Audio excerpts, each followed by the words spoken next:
I'm curious to know your economic perspective. You have seldom commented on this topic other than saying that you wish taxes to be raised on the rich. What, in your view, are the moral highs and lows of free market and socialist economies? I understand this question may be oversimplified, but I would like any comments you have on this subject. This is from Dylan Grice. I share the view that wealth inequality is a huge problem, and when I wrote about it, sometime around the time of the financial collapse, I was amazed at the vitriol that I got back in defense of, no ethical concern at all around wealth inequality. I mean, just people, and this was, I'm sure these were not especially wealthy people attacking me. There's this very strange religion of the self-made person in America where you say there are 5 shifts that need to happen in order to increase economic efficiency and to get to this new place, to these new human rights, really. And I just want to basically go through these. The first one you list is automation. And I actually, last week on Redacted, I did a piece on, I guess a study just came out of, or a survey of AI experts. And they believe, most of them believe that AI will at least be capable of doing every job, and we're talking including creative jobs like best-selling novels and pop songs and stuff, be capable of it in 50 years and perhaps replace those jobs in 100 years. I think there's a speculative side to it that is a little gratuitous as far as what we expect to happen, but I don't think we should go that far. I think we should just look at it from the standpoint of what can we do to free ourselves from labor. Remember, labor is at the root of the civil rights battle. Going all the way back to ancient slavery in Egypt. It's all about the abuse of labor, the lower labor class, the fighting of unions in early America, instantly berated as communist, socialist, union busters, mafia, Sometimes people getting killed. Yeah, absolutely. So that is at the root of it. And if we want, we can talk about the other elements too, but if we really want to get to the heart of stopping effectively the ongoing class war, the removal of labor for income would be the most profound thing that we could do. Well, I actually have written a few blog posts on wealth inequality, mainly. I think wealth inequality is a real problem, and I think socialism in the extreme, is a failed response to that problem. Well, we have this thing, echoes of old anti-socialist rhetoric. Author Ludwig von Mises years ago wrote that basically you can't have any kind of non-market system because you'd never be able to understand the preferences of the individual, you'd never be able to track supply and demand and all those basic economic parameters and metrics. That is thoroughly ridiculous in the modern day, especially with the internet, with sensor systems. You could have a city that is, well, and this will happen, it's already happening around the world. I'm surprised DC doesn't have it yet, but you'll have a citywide Wi-Fi. And then you connect sensors to all the transactions that are occurring. Boom, you have instant feedback of all the transactions that are happening in the economy. And I'm not necessarily referring to economic financial transactions. I'm referring to transactions of people just simply getting what they need. It's not to say we don't need a social safety net. I think we do, and I think we need an increasingly strong one. And the reason for that is, I think ultimately technology, if it works, will reduce the need for human labor in a way that it never has quite accomplished before. Or at least subsided substantially. What do you mean by removal? Removal meaning that replaced with automation. Well, if it's replaced with automation, and then you start to subsidize, so to speak, you start to support people by lowering the hours, reducing the work week, reducing the work hours, and then things like universal basic income. I think, this now goes to the topic of artificial intelligence. Ultimately, if we manage to build truly labor-saving devices, devices that don't simply just open up a space for new forms of human labor, but devices that actually cancel the need for human labor, and I think we're doing that, then you really have the ultimate recipe for an intolerable degree of wealth inequality. I want to, let's move to the next one, access. There are ways in which this can be mitigated by, some democratizing force, where everyone has access to this technology. But do we not have free access now? We're in a free country. Yeah. Access is at the root of everything, whether we know it or not. Property is really just access because you don't really own anything. You don't take it with you. It's the labor, the ideas, what went into the construction of anything is a social phenomenon. Right. So it's an illusion that's been propagated in a very primitive view and born in the Malthusian period, which you had to hoard and you had to be protective. So property rights today dominate the majority of the legislation out there. If you look at it, almost all the crime legislation in the books relates to property, and most of the violence you see comes down to a property relationship as well. But I think ultimately we need something like a universal basic income. There has to be some way to distribute this kind of technological wealth more fairly to the rest of the world. So access is at the core of it. We've slowly started to see the interest in access from sharing cars, from Airbnbs, from sharing homes, to people that have gone a little bit farther. They have tool sharing libraries, or even just the functional idea of the ancient library itself and the implications of that. And how you do that is the difficult question, but that you need to do that at some point seems to me to be a very easy question. So if you have an access society where you're not using property, or you've deviated away from it as much as you can, where you allow for people to gain access to things through a system that's not based on exchange, but we've generated... So this actually gets into the next one, open source. Yeah, we can overflow with overlay that a little bit as well. So open source brings in the subject that effectively you have more efficiency generated through more minds focusing on something than just a boardroom. And that goes back to what I just said about the evolution, the social relationship to everything that we've created. You know, what goes into a computer is hundreds of years of investigation by countless people. I mean, honestly, thousands of years when you think about the evolution of science. And it becomes especially easy if you imagine it in the extreme case where we have the ultimate labor-saving technology. I mean, just imagine we have built the ultimate nanotechnology, run by perfect artificial intelligence. So you have, some kind of gray goo that can self-assemble into anything we want it to be.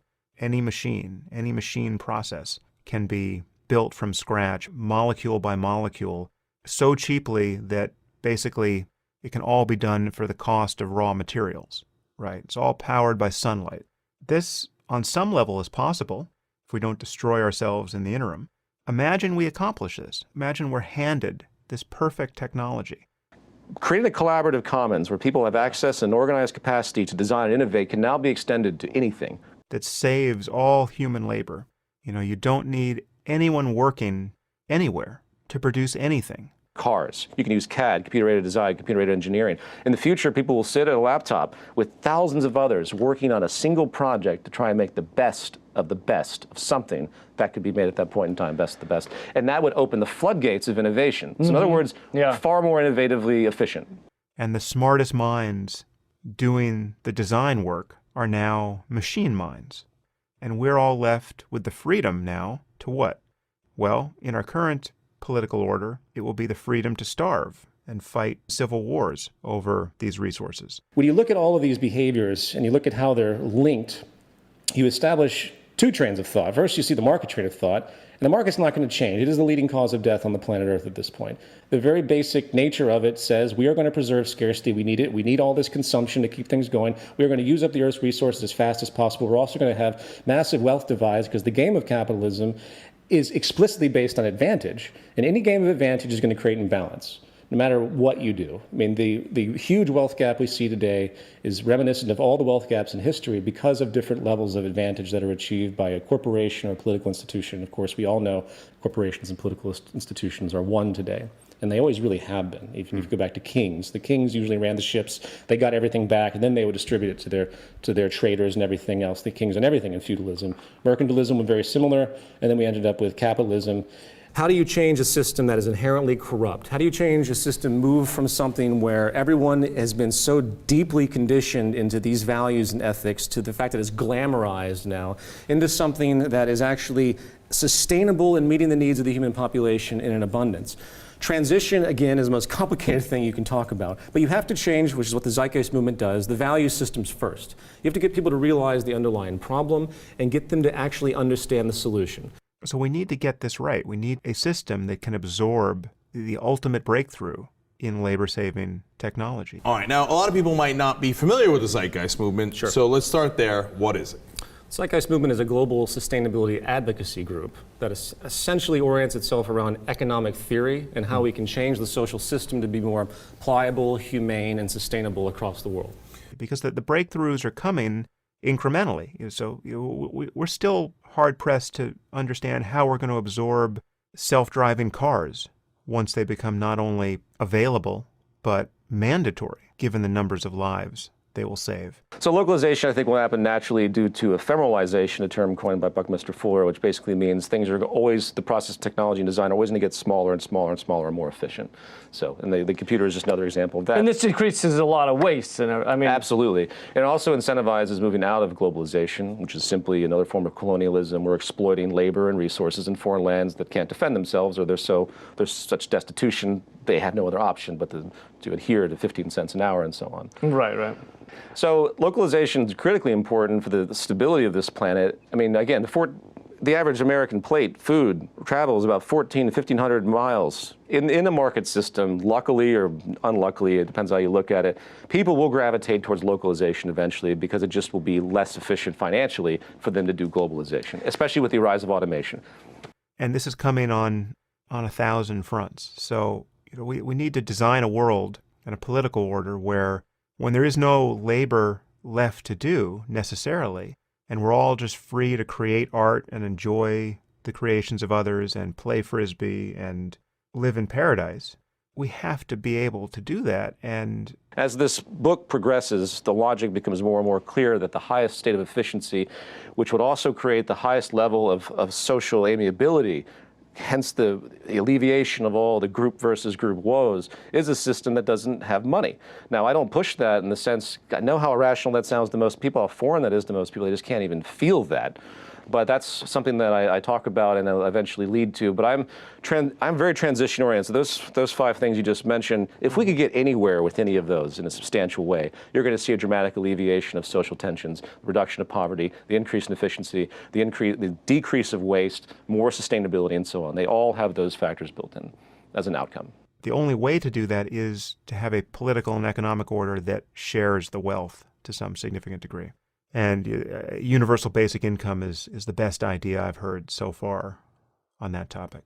When you have that train of thought, you see that there's no solution within the market economy. There's no way to twist it. You can't twist the arm of the market system unless you over-legislate the shit out of it. Right. I mean, you just have to go in there and for example, if people talk about transitional ideas, and I'm going to get to the other train of thought here in a second, they talk about, well, we don't know how to make this transition. What can we do in the meantime? And there's one suggestion I have, which of course requires the state, unfortunately, and that's you create universal guaranteed income in every country.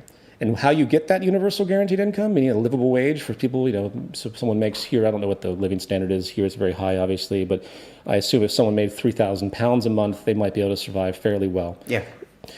If you had that, where does it come from? You take it off the top of the exuberant 1% and 0.1% that are making thousands of times more than the vast population anyway. So it's pure socialism, straight wealth distribution. Right. But frankly, it's going to happen, and it will happen if the type of destabilization, both ecologically and socially, meaning all the uprisings. I mean, there's uprisings every week. I mean, it's all over the world right now. Someone tried one in the United States. It failed, of course. The U.S. will be the last in all of this because the U.S. is still the most brainwashed and the most resource intense, and they don't really know what it means to live like the rest of the world.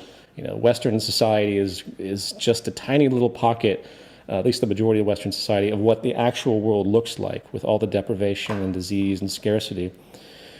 So that's going to have to happen on some level if we intend to maintain stability. And I'll make one final point about this kind of collapse reality. By 2050, we're going to have water shortages, food shortages, energy shortages, and we have rampant escalating pollution, both land, atmospheric, and ocean, and we have an unemployment crisis and a debt crisis.